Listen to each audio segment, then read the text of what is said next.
오늘 우리가 살펴볼 로마서 10장 18절과 19절 말씀 보도록 합시다. 이 말씀을 하고 있는 배경은 유대인들에서 말하는 것이죠. 바울은 여기서 유대인들이 지금 믿지 않고 있는 것, 교회 안으로 들어오지 않는 것, 그런 이유에 대해서 설명하고 있는데, 그 설명 가운데 오늘 우리에게 주신 말씀 가운데 중요하게 먼저 살펴볼 두 가지 단어가 있습니다. 뭐냐면 내가 말하노니 그들이 듣지 아니하느냐? 그렇지 아니하니 들었다는 것이죠. 그리고 그 다음에 나오는 것이 그러나 내가 말하노니 이스라엘이 알지 못했냐? 알았다는 것이죠. 이스라엘이 들었습니다. 근데 들었는데 불구하고 그들 가운데 그 들음이 아무런 효력을 발생하지 않았고, 또한 그들이 알았는데 불구하고 그들이 그 알음에 대해서 그들이 반응하지 않았다는 것이죠. 여기서 우리가 생각할 것이 무엇이냐면 들었다는 것이에요. 듣고 알았다는 것이에요. 누가? 유대인들이 그렇다는 것이에요. 유대인들은 이미 바울은 여기서 구약에 대한 인용을 하면서 무슨 이야기를 하고 싶어 하냐면, 유대인들아, 너희들이 지금 내가 말하고 있는, 우리가 지금 전하고 있는 이 복음에 대해서 너희들이 복음을 거역하며 복음을 거부하는 것이 합당치 아니하다. 왜냐하면 이 복음은 새로 만들어진 것이 아니라 구약부터 시작해서 지금까지 온 것이고 너희가 들었던 것이고 너희가 알았던 것이다. 그런데 너희가 지금 믿지 않은 것이 누구의 책임이냐? 하는 것이에요. 그게 너희가 핑계하지 못한다는 것이에요. 요새 유대인들은 결코 핑계하지 못합니다. 왜냐하면 그들에게 전해졌고, 그래서 그들이 들었고, 그리고 그들에게 알려져서 그들이 안 것이에요.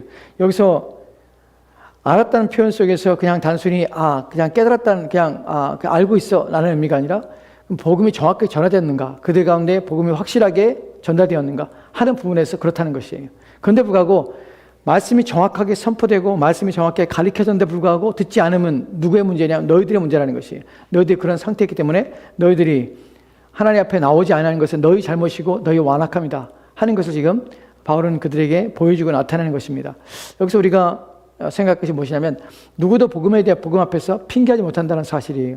바울은 지금 너희가 핑계하지 못할 이유에 대해서 너희가 들었고 너희가 정확하게 복음 메시지를 너희가 알고 있음에 불구하고 거기서 거역하고 있다 라는 것을 너희는 핑계하지 못한다는 것이에요. 여러분, 많은 사람들이 그렇게 생각합니다. 내가 복음에 대해서 듣지 못함에 대해서 여러 가지 스스로 개인적으로 만들어낸 핑계들이 많이 있을 수 있습니다. 이래서 못 믿고, 믿어서 믿지 못하겠고, 알지 못해서 내가 믿지 않아했고 하는 여러 가지 핑계들이 있을 수 있습니다. 그런데 정작 주님 앞에 서는 그날에 아무도 그 핑계하지 못할 것이라는 사실이에요. 우리는 성경에서 이런 구절을 봅니다. 믿지 않음에 대해서 사람들이 믿지 않으면 성경에 이런 구절 있지 않습니까? 하나님께 그들을 믿지 않게 하시는 말씀이 있지 않습니까? 그게 그들이 못 믿는 거 아닙니까? 라는 말씀들입니다. 특별히 그런 말씀 속에서 인용될 수 있는 중요한 구절인데 어디냐면 데살로니가 후서입니다. 데살로니가 후서 11장과 12절 말씀에 이런 구절이 있어요. 데살로니가 후서 2장 11절 12절 말씀 같이 들어봅시다. 시작. 이러므로 하나님이 미혹의 역사를 그들에게 보내사 거짓 것을 믿게 하심은 진리를 믿지 않고 불의를 좋아하는 모든 자들로 하여금 심판을 받게 하려 하심이라. 아멘. 여기서 언뜻 들으면 이상한 얘기가 있습니다. 그 얘기가 무엇입니까? 이러므로 하나님이 미혹의 역사를 그들에게 보내사 거짓 것을 믿게 하셨다는 것이, 하나님이 미혹의 역사를, 미혹하게 하는 영을 보내서 그들로 하여금 거짓 것을 믿게 하셨기 때문에 내가 들었지만, 내가 알고 있다고 생각하지만 그것을 믿을 수 없는 것이 하나님께서 이러한 일들을 하시기 때문에 내가 믿지 못하는 것이 아니냐, 성경도 이렇게 말하고 있지 않냐 라고 말하는 것이에요. 이에 대해 여러분 답변은 무엇입니까? 여러분 본문을 어떻게 이해하고 있습니까?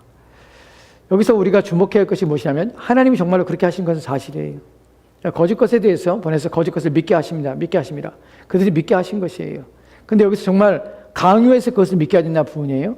중요한 것은 본문에서 말하는 것이, 사람은 나는 하나님의 말씀을 믿고 싶고 나는 복음을 믿고 싶은데 하나님께서 억지로 내 마음 가운데 거짓 것을 믿게 하는 영을 보내셔서 거짓 것을 완전히 믿을 수밖에 없는 상황으로 나를 몰아가시고 강제하셨기 때문에 나는 하나님의 말씀을, 하나님의 복음을 나는 믿지 않게 되는 것이 이유가 되지 않는가. 나의 모든 책임은, 믿지 않는 모든 책임은 하나님께 있지 않은가 하는 부분이에요. 이런 말씀에 대해서 여러분은 어떻게 설명하시고 어떻게 반박하시겠습니까? 본문의 말씀에서 무엇이 있습니까? 진리를 믿지 않고 불의를 좋아하는 모든 자들입니다. 진리를 믿지 않고 불의를 좋아하는 모든 자들. 그들의 본성이 무엇입니까? 불의를 좋아하는 것이에요. 여기 중요한 것이 그들의 본성은 무엇이냐면 하나님 말씀을 듣지 않고자 하는 것이에요. 좋아하는 것이 있어요. 그것이 뭐냐면 불의를 좋아하는 것이에요. 그래서 그들을 심판을 받게 하는 것이에요.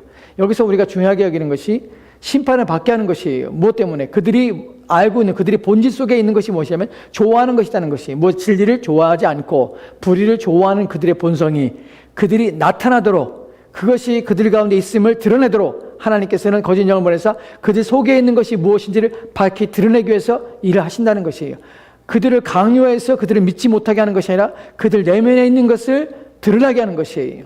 그러기 위해서 거짓 영을 보내서 거짓 것을 말하는데 그들은 그것을 좋아하게 되는 것이에요. 왜냐하면 그 본질이 진리를 좋아하지 않기 때문에.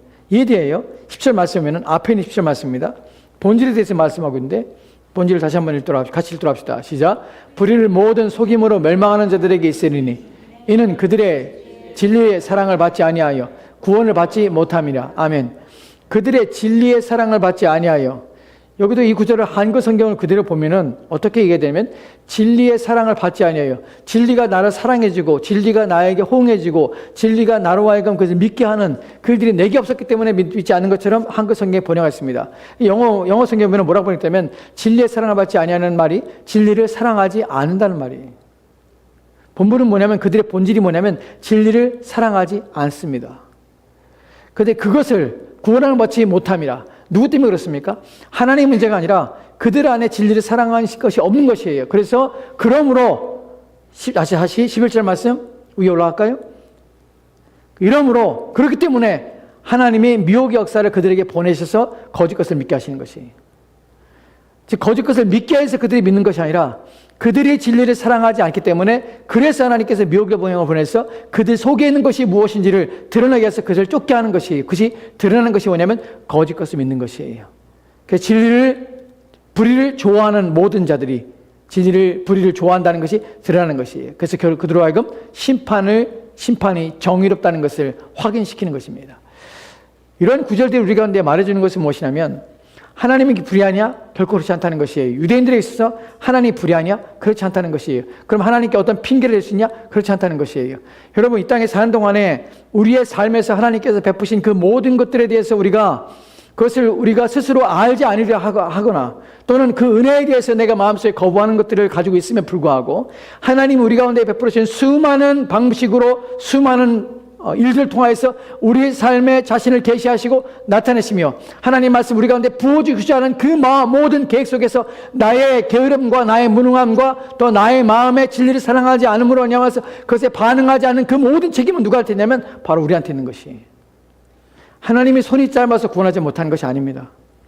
중요한 것은 인간이 가지고 있는 자신의 연약함들, 내 신앙이 이 정도밖에 안 되는 것은 누구의 책임이냐면 하나님의 은혜의 적음이 아닙니다.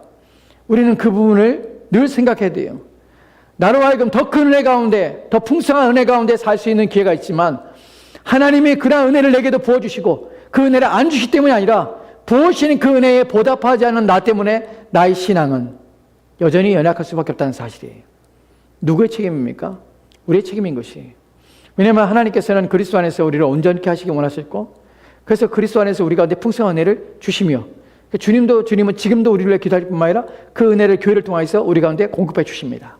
근데 그것을 받아서 그것을 내 것으로 삼고 그 주어지는 말씀에 내 신앙의 근거를 삼아서 내 삶을 완전히 새롭게 하고 날마다 개혁하여서 변화된 삶을 살아내는 것, 이것은 내가 해야 될 몫이라는 것이에요. 성령이 내 안에서 자동적으로 일어나는 것, 자동적으로 나를 움직이게 하지 않고 내 마음에 그 마음을 주시고 그런 은혜의 혜택을 받을 수 있는 기회를 내게 제공하는 것이에요. 놀라운 것은 우리가 알지 못하는 가운데 어느 때에 어느 일들 속에서 하나님께서는 그 일들을 통해서 내게 풍성한 은혜를 내린 것들을 가끔 종종 경험하게 됩니다. 어느 장소에서 어느 말씀을 들을 때에, 어느 경건의 서적을 읽을 때에, 또한 성경을 읽을 때에 하나님께서는 그때에 내가 생각할 수 없는, 내가 생각하지 않았던 것을 보게 하시고 알게 하시며 하나님 말씀을 들을 때에 그 말씀에 대해 나를 깊이 깨닫게 하시며 내 영혼을 흔드는 그런 일들을 하십니다. 그것이 무엇이냐면 하나님께서 그때만 주신 것이 아니라 끊임없이 우리 가운데 공급해 주시지만 우리는 그런 기회를 우리가 거기서 차버리기 때문에 우리는 그 기회를 붙잡지 못하는 것이. 그래서 기회인 대로 우리는 하나님 말씀을 듣기 위해서, 기회인 대로 하나님의 은혜를 받기 위해서, 기회인 대로 하나님의 은혜가 나가기 위해서 온 힘을 기울이는 것이에요. 그 경건 생활에 그것이 가장 자신의 영혼을 지키는 우리가 할 수 있는 가장 최선의 일 중에 바로 그것이 우리 가운데 있는 것입니다. 여러분, 우리는 우리 자신의 신앙을 지킬 수 있는 최선의 방식을 하나님께서 우리가 그 길을 열어주시고 그러한 은혜를 우리가 베푼다는 사실을 기억합시다. 손이 짧은 것이 아니에요. 문제는 게으르고 무능한 나예요. 핑계대며 하지 아니라는 나예요.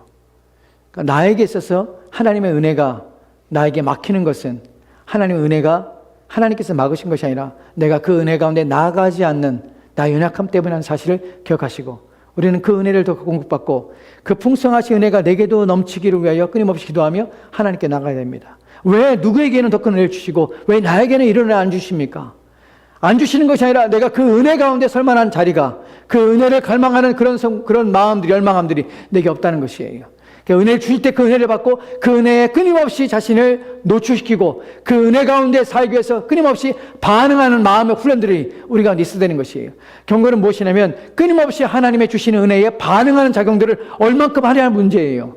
여러분이 주시는 말씀에 대해서 끊임없이 반응한다면 여러분의 주시는 것들은 더욱더 커지는 것이에요. 근데 반응하지 않는 자들은 끊임없이 적어지는 것이에요. 있는 자는 더해질 것이고 없는 자는 있는 것도 빼앗기는 것이에요. 그 때문에 여러분은 최선을 다해서 모든 기회를 살려서 그래서 세월을 아끼라. 세월을 아껴서 세월을 아끼란 말이 뭐예요? 세월의 모든 것들에게 가장 좋은 기회로 삼아서 그 세월을 너희 것으로 영원한 것으로 건져내는 것이에요. 영원한 것으로 바꾸는 것이에요. 제한적인 내 인생의 시간이라는 개념이 영원한 삶으로 내 삶을 채워나가고 바꾸어 나가는 것이 신자의 삶이에요. 우리는 제한된 인생을 삽니다. 시간이라는 제한되고 공간적으로 한계가 되는 그런 인생을 삽니다. 그 인생을 무엇으로 바꾸냐면 영원한 것으로 그 인생을 채워서 영원으로 우리 인생을 만들어가고 세워가는 것이 그 신자의 삶이에요. 우리는 우리의 시간들을 영원의 것으로 바꿔서 영원을 만들어가며 영원을 새로 살아가는 것입니다. 그 신자가 매일매일 남아 살아가는 일들이에요. 이런 말씀을 여러분들이 이해하셨으면 좋겠는데 본문으로 들어갑시다. 다시 위에 봅시다. 로마서 10장 18절 19절 말씀이요. 바울이 지금 여기서 말하는 것 중에서 이스라엘이 알지 못했느냐? 알았습니다. 듣지 못했느냐? 들었습니다. 핑계하지 못하는 것이에요. 우리도 핑계하지 못합니다. 이 땅에 사는 동안 우리는 이 부르심 앞에 이것을 들었기 때문에 이 두려움 앞에 우리는 모든 최선을 다해서 우리의 신앙생활과 우리의 믿음 생활을 해야 한다는 것이에요. 자, 다시 이제 우리가 살펴볼 것은 바울이 지금 구약에 대한 인용을 하고 있습니다. 본문에 보면은 그러나 내가 말하노니 이스라엘이 알지 못하였느냐. 먼저 모세가 이르되 내가 백성 아닌 자로서 너희를 시기하게 하며 미련한 백성으로서 너희를 노엽게 하리라 라고 말합니다. 이에 대해서 좀 더 생각해 보도록 합시다. 사실은 이 말씀과 바울은 지금 모세에 대해서만 인용하는 것이 아니라 이사야도 인용하고 있는데 로마서 10장 19절과 20절 말씀 보도록 할까요? 자, 다시 한번 천천히 같이 들어봅시다. 같이 읽겠습니다. 시작. 그러나 내가 말하노니 이스라엘이 알지 못하느냐? 먼저 모세가 이르되 내가 백성 아닌 자로서 너희를 시기나게 하기며 미련한 백성으로서 너희를 노엽게 하리라 하였고 이사야는 매우 담대하여 내가 나를 찾지 아니한 자들에게 찾은 바 되고 내가 내게 묻지 아니한 자들에게 나타났나 말하였고. 아멘. 바로 지금 이 말씀을 통해서 우리 가운데 지금 구약에 대한 내용들을 인용하고 있죠. 구약에 대한 인용하는데 누구에 대한 이야기합니까? 모세에 대한 이야기고 이사야에 대한 얘기를 하는 것이 모세에 대한 이야기라고 이사야에 대한 이야기를 하는 이유 무엇입니까? 구원의 방식에 있어서 유대인들이 지금 들어오지 않는 이유가 무엇입니까? 구원의 방식에 있어서 그들은 자신들이 알고 있던 방식이 아니라는 것이에요. 그런데 지금 바울이 말하는 것은 무엇이냐면 구원의 방식이 바뀐 적이 없다는 것이에요. 이스라엘 백성들은 끊임없이 뭐라고 생각하냐면 구원에 너희들이 전하는 것은 새로운 것이 아니라는 것이에요. 우리가 알고 있는 것이 아니라는 것이에요. 새로운 것을 전하고 있다는 것이에요. 그 너나 예수라고 하는 사람과 또한 바울과 또한 너희들이 지금 말하고 있는 그 모든 가르침은 우리가 듣고 있는 것이 아니라 새로운 구원의 방식이라고 말하는 것이에요. 여기에 대해 바울이 말하는 것은 구원의 방식은 바뀌지 않았다는 것이에요. 구원의 방식은 똑같다는 것이에요. 둘째로 구원의 방식이 유대인에게 주어졌다는 것은 사실인 것이에요. 너희들도 이 구원의 방식 속에 동일하게 참여하고 있다는 것이에요. 세 번째는 그런데 불구하고 너희들은 그 방식에 동일한 방식인데도 불구하고 그걸 따르지 않는다는 것이에요. 무엇을 증명합니까? 모세에 대한 이야기 그리고 이사야에 대한 이야기를 통해서 이걸 증명해내는 것이에요. 모세에 대한 이야기를 통해서 뭐라고 말합니까? 내 백성 아닌 자로서 너희를 시기하게 하며 모세가 이르되 내 백성 아닌 자로서 너희를 시기하게 하며 미련한 백성으로서 먼저 모세가 말했는데 내 백성 아닌 자들로서 너희를 시기하게 하며 미련한 백성으로 너희를 노엽게 하리라 하였고, 모세가 이런 말을 했는데 이것이 왜 이런 말을 인용하게 되냐면, 너희들 지금 믿지 않은 것이 이것이 이미 예언됐다는 것이에요. 구약에도 동일하게 믿음으로 말미암아 구원 방식이 제시되었고 그 방식으로 말미암아 구원받았는데, 너희들은 모세가 그런 너희들이 믿지 않을 것에 대해서 이미 예언했다는 것이에요. 또한 이스라엘을 통해서 너희들이 담대히 내가 찾지 아니한 자에게 찾아임바 되고 내가 듣지 아니한 자들에게 나는 나타내노라 라고 말한 것처럼, 너희들이 복음을 믿지 아니함으로 찾지 아니한 자들, 듣지 아니한 자들을 내가 듣게 하고 믿게 하리라. 이것이 이미 예언됐다는 것이에요. 무엇으로?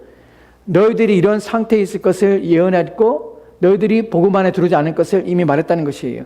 이것 전제는 무엇입니까? 구약과 신약은 동일한 믿음의 방식으로 믿음 말미암아 구원을 이루게 되는 이 방식으로 구원이 전해졌는데, 너희들이 지금도 이것을 새 것이라고, 새로운 것이라고 말하면서 그것은 우리가 알고 있던 것이 아니라고 말하면서 그것을 거역하고 있다는 것이에요. 여러분 이것에서 중요한 것이 무엇이냐면 새로운 것이라고 여기는 마음이에요. 무슨 말입니까? 내가 듣던 것이 아니라는 것이에요. 내가 알던 것이 아니라는 것이에요. 제일 어려운 부분이 무엇이냐면 신앙생활 오래 한 사람들이 가지고 있는 잘못된 고정관념이에요. 우리가 여러분이 듣고 있는, 저와 여러분이 하나님 말씀을 통해서 우리가 복음이라고 여기는 건 참된 복음이라고 여기는 걸 생각해 봅시다. 참된 복음이라는 것을 전할 때 저에게서 가장 어려운 점이 무엇이냐면, 교회 생활 10년, 20년, 30년 하는 사람들이 가장 어려워요. 아예 모르면 괜찮아. 근데 무엇인가 안다고 생각하는 사람들에게 전하면 그들은 이건 새로운 거 아니야? 라는 말을 해요. 그리고 그런 방식도 구원의 방식이고 내 방식도 구원의 방식이라고 생각해요. 지금 유대인들의 경우에는 이것은 우리가 알고 있는 방식, 하나님 구원의 방식이 아니라고 믿는 것이에요. 여러분, 참된 복음에 있어서 현대 가지고 있는 일반 교회 안에 있는 많은 사람들이 가지고 있는 일반적인 복음에 대한 내용들이 무엇입니까? 교회 다니면 구원 얻어요. 예수 믿는다고 보면 구원 얻는다고 믿어요. 구원 얻는다고 확신하고 있는 것이, 자기 확신 속에 있는 것이, 정말 그것이 성경이 말하는 구원과 믿음에 관한 내용이냐 하는 것이에요. 여러분, 누군가에 질문했습니다. 당신 예수 믿습니까? 라고 물었더니 하는 말이 무엇이냐면, 나 교회 다녀요 하는 말을 해요. 답변을 해요. 아니요, 내가 묻는 것은 당신이 예수를 믿는가 묻는 것이에요. 교회 다니는가 묻는 것이에요. 나 그래도 어느 교회 다니는데요? 큰 유명한 교회를 대요. 무슨 말입니까? 예수 믿습니까? 라는 말에 답변이 무엇이냐면 교회 다닌다는 답변을 해요. 아니, 나는 예수 믿냐고 묻는 것이에요. 어떤 교회 다녀요. 무슨 말이에요? 나의 구원 어디냐면 내가 교회 다니는 것에 있는 것이, 그 사람은. 그럼 무슨 말이에요? 당신이 나는 예수 믿냐고 묻는 것이에요 라는 물음에 자기 다니는 교회를 대는 이유는 무엇입니까? 그 큰 교회는 하나님이 세우신 교회고 그 교회 다니는 사람은 구원받아요. 이것이 전제예요. 전제. 이미 그들 마음의 전제예요. 아니요, 나는 당시 어느 교회에 다니냐고 묻는 것이 아니라 예수를 믿냐고 묻는 것이에요. 그럼 뭐라고 말합니까? 예수 믿어요. 그리고 그 다음에 더 이상 할 말이 없는 것이에요. 무슨 말입니까? 예수 믿는 것, 사람들은 교회 다니는 것이 예수 믿는 것이라고 믿는 세상이에요. 지금은 사람들은 예수를 믿는 것이 내가 교회 다니는 것으로 증명하는 세상이에요. 여러분, 성경은 네가 교회 다니는 것으로 예수를 믿는다고 증명하지 않아요. 여러분이 교회 다니는 것 때문에 여러분이 구원받다고 말하지 않아요. 성경이 말하는 구원은 무엇입니까? 당신이 그리스도 안에 있습니까? 그리스도가 연합됐습니까? 하는 것이에요. 그리스도가 당신의 주인이십니까? 당신은 당신이 죄 때문에 죽으신 그리스도를 통하여서, 그분과 성령을 통해서 연합된 가운데 그리스도가 주인된 삶으로 당신의 인생을 살고 있고, 당신의 유일한 소망은 그리스도와 함께 있으며 또한 그를 닮아가는 것이 당신의 인생의 가장 중요한 목적이며 이유입니까? 당신의 삶의 원리와 당신의 삶의 방식과 당신의 삶의 목적은 무엇입니까? 예수 그리스도가 나의 삶의 목적입니다. 왜 그렇습니까? 왜냐하면 나는 죄로 말미암아 죽은 자고 내가 그리스도 안에 다시 살았으며 내 안에 사는 것이 누구입니까? 그리스도이기 때문에 내가 그리스도를 믿는다는 것은 나의 전인격, 나의 전 삶이 그리스도의 것이며 그리스도를 나타내며 드러내는 삶이 나의 삶인 것입니다. 이것이 우리가 믿는, 우리가 복음이라고 말하는 내용들이에요. 그러게 어떤 일이 일어납니까? 그 중생을 경험하는 것이에요. 무슨 일이 일어난 것입니까? 내 안에 변화가 일어난 것이에요. 그 당신이 믿는 것입니까? 아니요, 내가 믿는 것이 아닙니다. 믿어진 것이에요. 믿음은 내가 믿는다 고백하는 것이 아니라 믿어지게 된 것이에요. 누가? 성령이 내 안에서 믿어지게 한 것이에요. 그분을 만나지게 한 것이에요. 그분이 나를 찾아와 주신 것이에요. 나를 바꾸신 것이에요.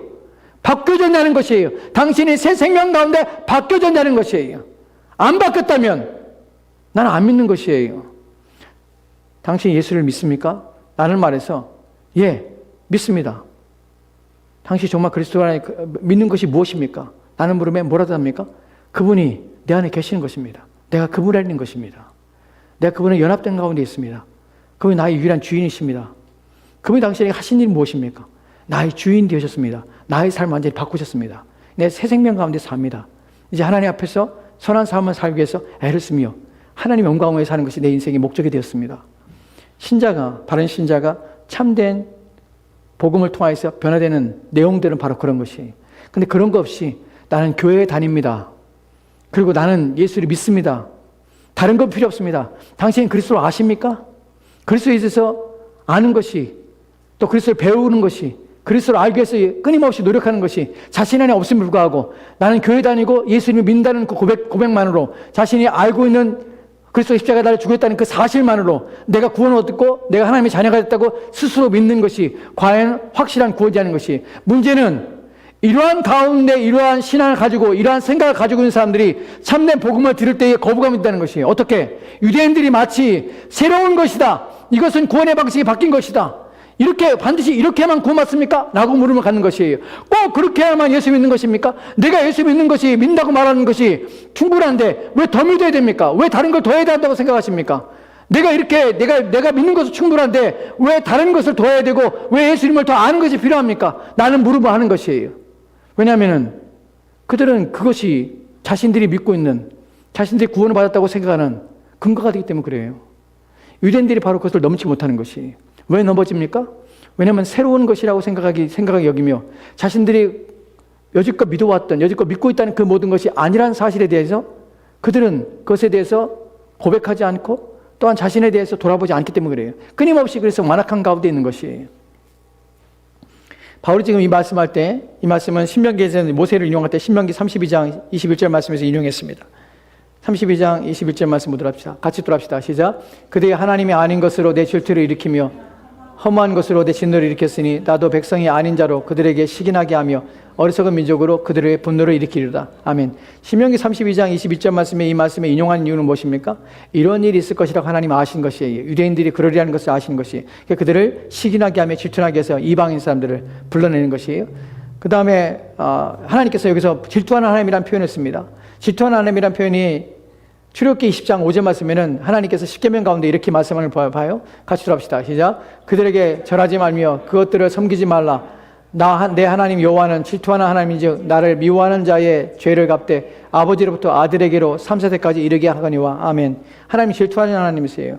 이스라엘 백성 유대인들이 하나님의 질투하게 하는 것이에요. 아까 신명기 23장 32장 21절 말씀에서 뭐라고 말합니까? 너희들이 신이 아닌 것들을 섬기고 우상을 섬기는 것이, 우상을 섬기지 말라는 것이에요. 그러니까 하나님 질투하는 하나님이라는 것이에요. 여러분, 하나님의 질투와 인간의 질투가 무엇이 다릅니까?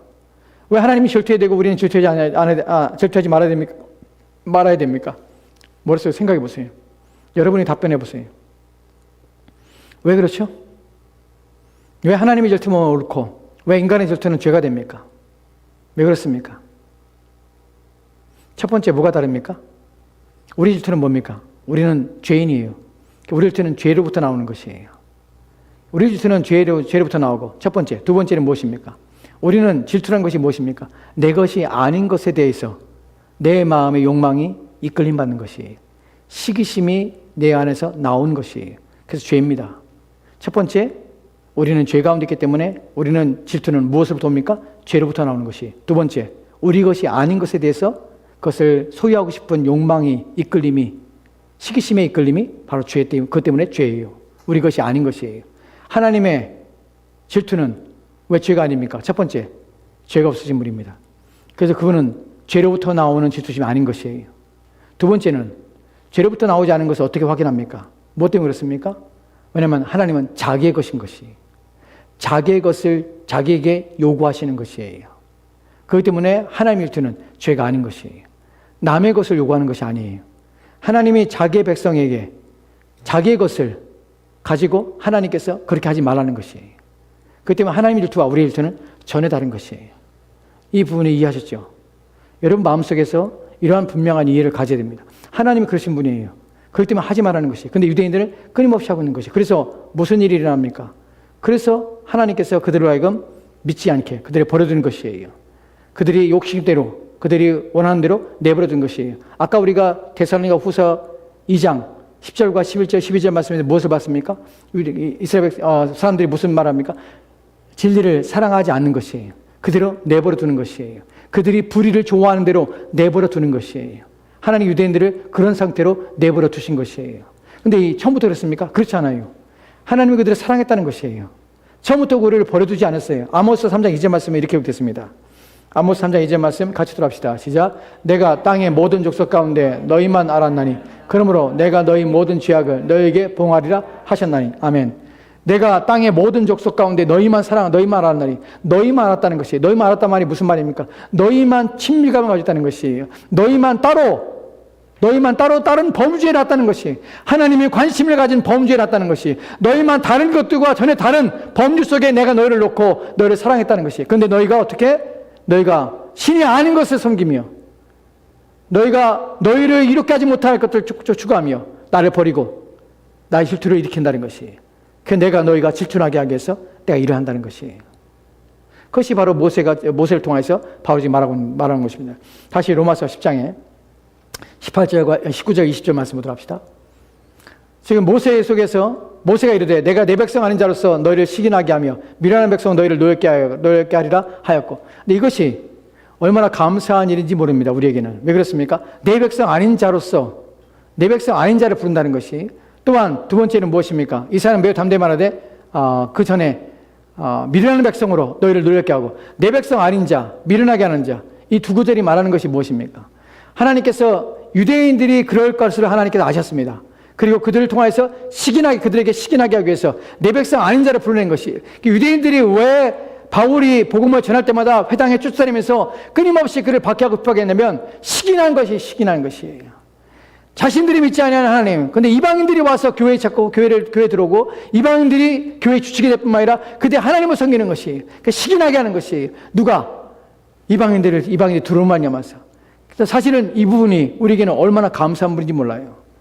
하나님의 전체의 계획 속에서 이 부분이 구원의 방편 속에서 이 일이 구약에 예언되었고 이 일이 성취되었지만 우리는 그들이 같이 혈육 가운데 민족으로서 우리는 구원의 대상이 결코 아닌 것이에요. 유대인들이 넘어지는 것이 무엇입니까? 그들이 엎어지는 것이 무엇입니까? 바로 그들은 혈육으로서 내 백성이라는 표현 속에서 우리는 하나님의 백성이라는 생각을 가지고 있는 것이에요. 그런데 우리는 자기 백성이 아니었던 것이에요. 우리는 이방인이었습니다. 그런데 하나님께서 이방인들을 불러내신 것이에요. 그 미련한 자들을 펴놨습니다. 미련한 백성으로서 너희를 노력게 하였나니 그들을 불러들인 것이에요. 여기서 미련하다는 단어의 의미는 무엇이냐면 정신적으로 떨어진다는 말이 아니에요. 사고가 떨어진다는 말이 아니에요. 생각이 지적 능력이 떨어진다는 말이 아니에요. 미련한 것이면 가르침을 받지 않았다는 것이. 무엇에서? 하나님에 대한 가르침을 받지 않았다는 것이에요. 하나님에서 알지 못했다는 것이에요. 그 백성으로 불러서 시기나게 한다. 그 백성을 불러서 어떻게 구원을 받게 한다는 것이에요. 이러한 내용 속에서 예언됐던 사람들이 누굽니까? 지금의 교회예요. 하나님께서 우리를 그렇게 부르신 것이에요. 우리는 하나님의 백성이 아닌데 부르심 받은 것이에요. 우리는 하나님 앞에 하나님을 알지 못했던 자인데 하나님께서 우리가 미련한 자들을 우리를 불러서 하나님의 자녀 삼아 주신 것이에요. 이 어디에서? 복음을 통해서. 복음의 확장의 방식으로서 하나님께서는 유대인들이 시기나게 하시고 그 방식을 통해서 이방인에게. 근데 이것이 이미 하나님의 계획 속에서 이방인들을 구원하는 방식으로 유대인들이 나중에는 우리가 11장에 보겠지만 유대인이 나중에 돌아오는 일들이 있습니다. 그 일들을 만들기 위해서 하나님께서 이 구원의 전체적인 하나님의 계획 속에서 일도 일어나는 것이에요. 사실 복음은 하나님께서 창세전부터 이 세상에 짓기 전부터 하나님 계획 속에서 이 복음은 하나님의 인류를 구원하시기 위한 목표와 계획을 가지시고 이것을 실행하는 방식 속에서 하나님께서 이 모든 일들을 진행해 나가셨고 지금까지 진행해 오셨다는 사실, 그 안에 우리가 들었다는 사실, 이것을 우리 가운데 참으로 감사하지 않을 수밖에 없는 놀라운 일이라는 것입니다. 여러분, 우리는 내 백성이 아닌 자들이었어요. 그리고 미련한 자들이었습니다. 그런데 하나님께서 우리를 불러내신 것이, 그 하나님 자녀 삼아주신 것이에요. 이것이 우리 가운데는 하나님께 영광을 돌릴 뿐입니다. 유대인들이 그런 상태에 빠진 것은 그들에게 비참한 것이지만 나중에 결국 하나님께서 그들에게 기회를 주시고 돌아가시겠지만, 그러나 그를 통해서 우리 가운데 복음의 근본이 무엇인지, 본질이 무엇인지, 또한 우리로 하여금 이 그리스도 안에서 들어온 자들이 원 가지도 아끼지 아니하는 그분 앞에 어떻게 경건된 삶으로 우리 삶을 살아야 될까 하는 교훈과 모본을 유대인들의 실패를 통해서 우리는 경험하게 되는 것이에요. 우리는 우리의 신앙을 바르게 하는 것이에요. 또 이사야를 통해서 매우 담대하게 해서 왜 모세와 이사야에 대한 예를 듭니까? 왜냐하면 누가복음에는 구약에 대해서 예를 때 모세와 선지서에서 라는 표현을 씁니다. 모세와 선지서는 구약 전체를 아우르는 중요한 두 가지의 축인 것입니다. 이사야는 특별히 왜 이사야입니까? 왜냐하면 이사야는 복음적인 선지자이기 때문에 그래요. 이사야에서는 그리스도의 복음이 나타납니다. 우리가 잘 아는 대로 이사야에서 53장에서 누구에 대해요? 어린 양, 도살장에 끌려가는 어린 양처럼 죽으시는 그리스도에 대해서 그가 당하실 고난에 대해서 이미 예언되어 있고 기록된 복음서인 것입니다. 이런 모든 내용 속에서 바울은 우리 가운데 무엇을 말하냐면 유대인들의 실패를 통해서 우리 가운데 너희들 주어진 것이 무엇이며 첫 번째 유대인들에게 그들의 실패의 이유 또한 그들이 왜 그런 상태에 놓이는지 그런 것들을 증명하고 입증합니다. 그리고 복음에는 새로운 것이라는 것이 아니라 이미 있었던 것이며 그것을 받은 것이에요. 그런 상황, 그런 내용들을 증명하고 입증해서 너희들이 복음 바깥에 있는 것이 얼마나 큰 위험이며 핑계치 못할 하나님의 진노와 심판의 대상인지를 인식하게 하는 것이. 그리고 또 두 번째로는 우리 가운데는 어떻게 복음 안에 들어오게 한 놀라운 일들, 이 복음 안에 하나님 앞에 서게 된 이것이 하나님의 얼마나 큰 은혜인가 하는 것을 알게 하며 깨닫게 하는 것입니다. 말씀을 마치도록 합시다. 뒤에 있는 내용들이 또 있는데 그것은 다음에 기회를 하도록 합시다. 말씀을 마치도록 합시다. 여러분 오늘 말씀을 통해서 우리가 알게 된 것들을 생각할 때 여러분이 주의하셔야 됩니다. 여러분에게 경건과 거룩함에 의해서 필요한 모든 것 하나님이 주신다는 사실을 기억합시다. 그리고 여러분이 새로운 것이라는 것은 여러분에게 이들은 새로운 구원의 방식이라고 착각하면서 자기가 가지고 있는 고정관념에서 우리는 매여 있다는 것이에요. 우리는 늘 개혁의 대상입니다. 교회를 개혁하고 모든 개혁한다고 표현할 때 우리는 그 개혁의 대상에 누가 있냐면 내가 있다는 사실을 놓치지 말아야 돼요. 우리는 나 빼고 다른 것을 개혁하는 것이 아니라 신자는 자기를 개혁하는 것이에요. 날마다 스스로를 돌이키는 것이에요.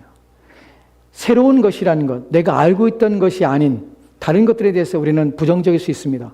물론 진리가 아닌 것을 우리는 당연히 그래야 됩니다. 그런데 진리라는 것에서 내가 알지 못하는 하나님의 말씀에 대해서 깊은 깨달음이 있고 이해가 있다면 그것은 우리는 깊이 인식하고 이해하며 배우려 하며 또한 그것에서 나의 신앙을 온전히 하는 기회로 삼으려고 애를 써야 됩니다. 신앙이 굳어지지 않게 주의하십시오. 유대인들이 옛것을 추구하며 안주하여서 자신들의 신앙을 잃어버리고 또 믿음에서 파산된 것처럼 오늘도 수많은 사람들이 그런 상태에 있다는 사실을 기억하셔야 됩니다. 그리고 우리의 마지막 인생의 마지막 날까지 끊임없이 자기를 쳐서 그리스도께 복종시키는 일에 온 힘을 기울여야 합니다. 누가 그랬습니까? 바울이 그랬습니다. 바울이 남에게 복음을 전하고 자기가 버림받을까 두려워한다는 표현을 쓰는 이유가 무엇입니까? 실제로 버림받았습니까? 아니요, 그렇지 않습니다. 근데 자기를 쳐 복종한다는 말이 무슨 말입니까? 자기의 눈 아래를 치는 것이에요. 눈 아래의 약점을 끊임없이 치는 것이에요. 자기의 약점을 쳐서 끊임없이 이 부분에서 자기를 낮추는 것이에요. 자기를 교만하지 않도록 끊임없이 자기를 낮추는 것이에요. 우리는 진리의 말씀 앞에 붙어있는 일에 온 힘을 기울여야 됩니다. 그리고 그것을 사모하며 열망해야 합니다. 왜 그렇습니까? 하나님께 우리 가운데 은혜 주시기를 간절히 원하는 것이에요. 너만 알았 나리라는 표현 속에서 그런 하나님이라는 사실이에요. 아모스 3장 2절 말씀에 내가 너희만 알았 나리, 이 표현은 우리 모두에게 주는 하나님의 은혜로운 말씀인 것이에요. 여러분, 그리스도는 우리만 아는 것처럼 우리를 위해서 온 힘을 기울여 우리의 경건과 거룩함을 위하여 지금도 애를 쓰십니다. 지금도 수많은 방식으로 우리 가운데 은혜를 주시고자 하십니다.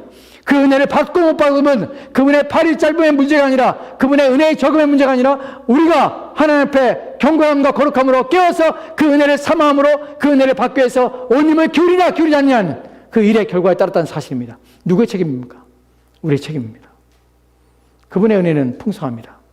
내가 다른 사람보다 은혜가 적다는 것은 누구의 문제입니까? 나의 문제입니다.